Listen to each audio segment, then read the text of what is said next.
Good morning to one and all students.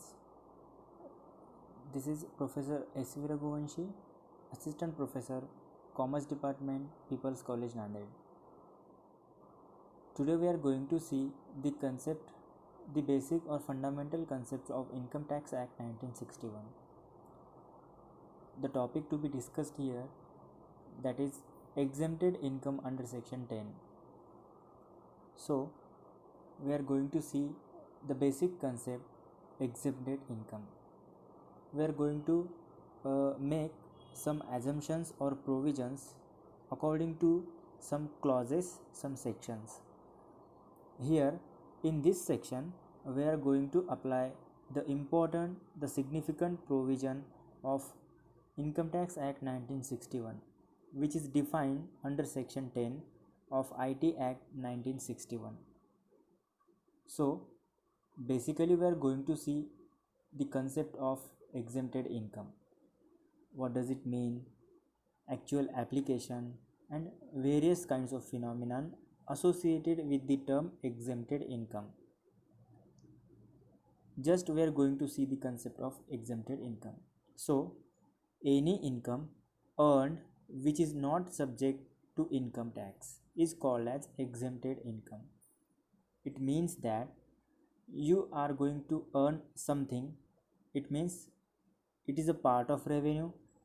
It is monthly income, annual income, quarterly, half yearly, whatever it may be. It is the kind of income which is earned but not for the sake of taxation. It means even though it is income, it's a part of your income, it should not be taxed because there is a provision under Section 10.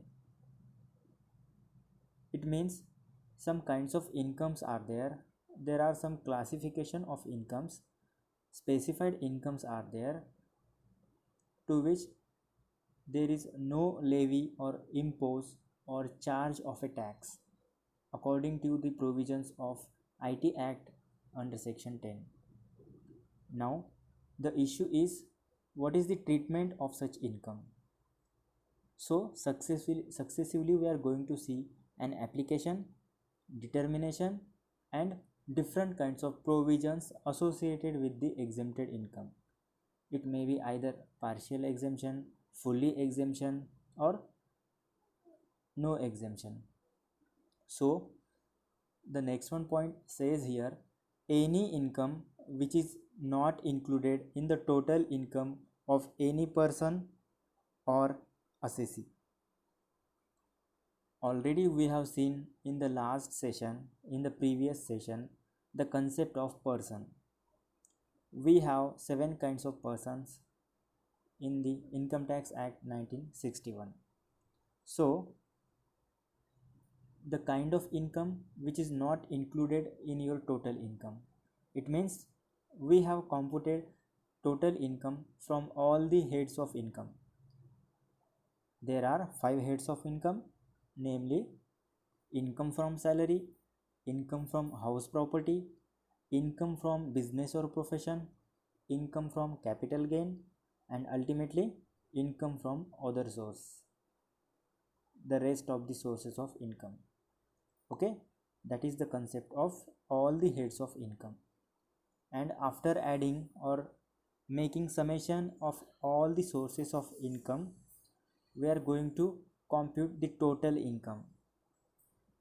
And the provision says that if you are going to compute total income, there are some parts of income, there are some incomes which should not be included in the computation of your total income, which should not be the part of your total income.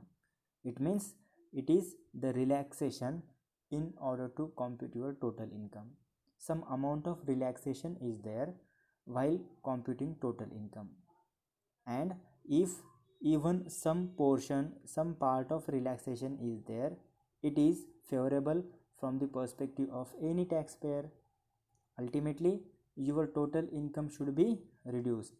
That's why some amount of relaxation will be received by the taxpayer. It means ultimately the burden of tax will be minimized or reduced. Hence, he or she will be able to make the payment of tax at lesser extent. This is the concept of exempted income. Exempted income basically deals with the kind of income which should not be forming the part of your total income. If such incomes are not forming the part of your total income, it is to be excluded while computing total income. That's why the tax burden will be minimized. Now we are going to see, according to section 10 of the IT Act, actually what is the application of such exempted incomes. See here, as per the section 10 of the IT Act 1961, there are certain types of income which will be subjected to exempt. It means that the taxpayer or assessee has some amount of relaxation from the burden of paying taxes. Ultimately, that concept we have seen. It is nothing but just reducing the burden of tax due to not forming the part of your total income. Okay, this is the concept of your exempted income under section 10. Now we are going to see some list of exempted incomes under section 10 of Income Tax Act 1961. Due to multiple list, due to many clubbing incomes, we are not going to define single incomes. There are lot of incomes included under section 10. It means many more incomes are there which are exempted from tax, which are not forming the part of your total income. So some of the exempted incomes we are going to discuss right now. First of all, we are going to see the concept of agricultural income. Okay, agricultural income, we all are very well known about the concept of agricultural income.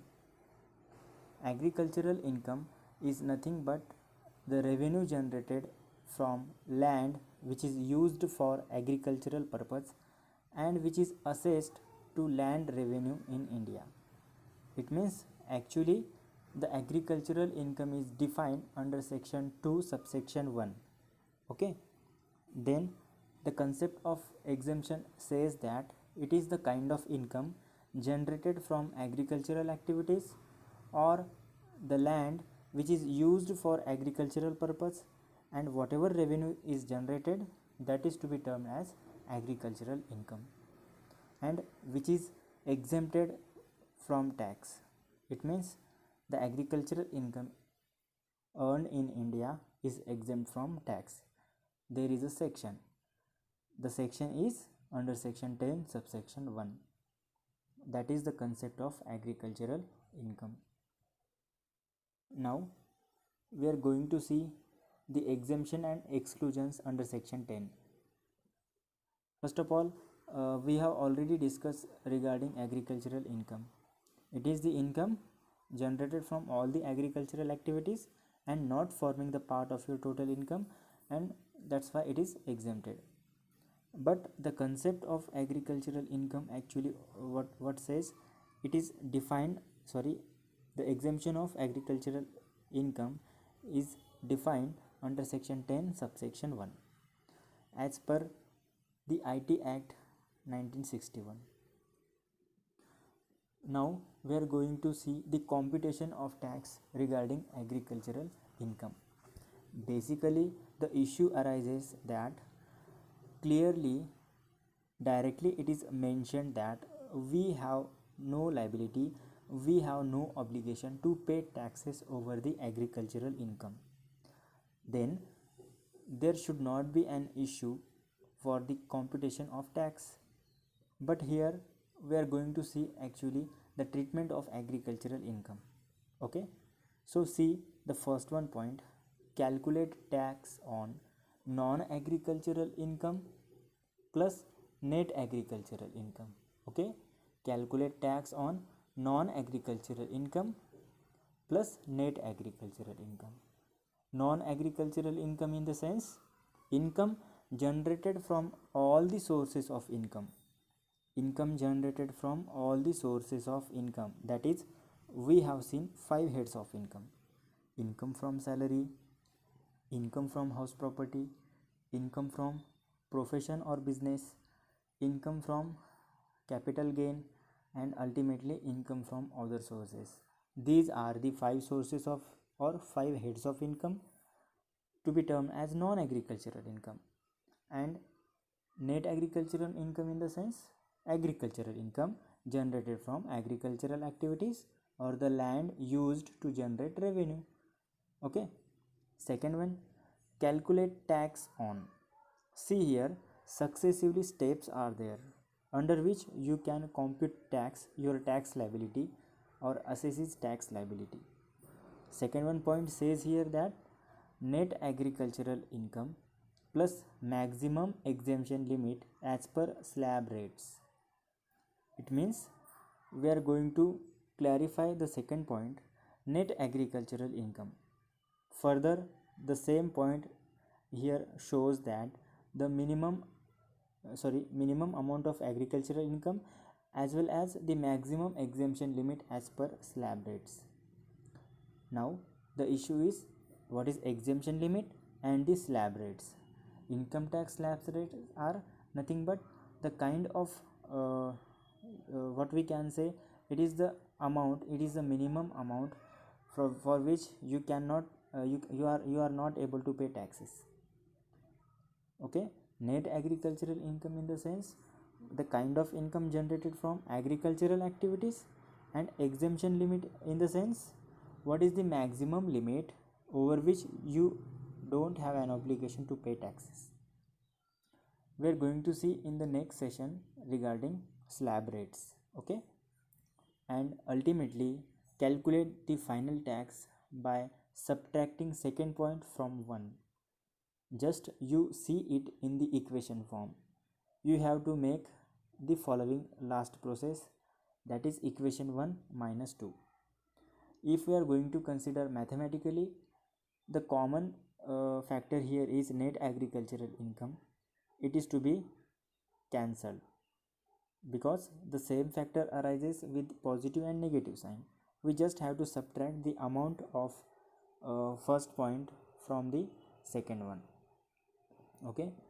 Just after considering this process, we will get ultimately your net agricultural income plus maximum exemption limit as per slabs rates. It means all the sources of income will be added, all the heads of income will be applied in order to get the total income and maximum exemption limit as per slabs rate. It means the maximum amount of income over which you don't have an obligation to pay taxes, it should be added, and then whatever income generated, if it falls under the slabs, then according to that slabs the tax rate will be applied. Now after that, if the tax liability has been computed, then according to some provisions of IT Act 1961, the concept of rebate is there. Rebate in the sense, it is the relaxation in order to pay the payment of taxes, in order to make the payment of taxes. It is a type of discount for which the taxpayer or an assessee has benefit to make the payment to the IT department or government. Okay. Then surcharge is there. Surcharge in the sense, it is a one type of tax under which some provisions are there according to which it is applicable. We are going to see the concept of surcharge also. Then education and secondary and higher education cess is there. It is further sub-tax, one type of tax which is compulsory in order to make the payment of tax. According to slab rates, we have to make proper allocation, proper configuration of surcharge, education and secondary and higher education cess. Okay, this is the ultimately concept of your agricultural income and computation of tax regarding agricultural income. In the upcoming session, we are going to see the concept of exempted income under section 10 for the second income, that is to be considered as income from family member of HUF, and various kinds of provisions associated with it.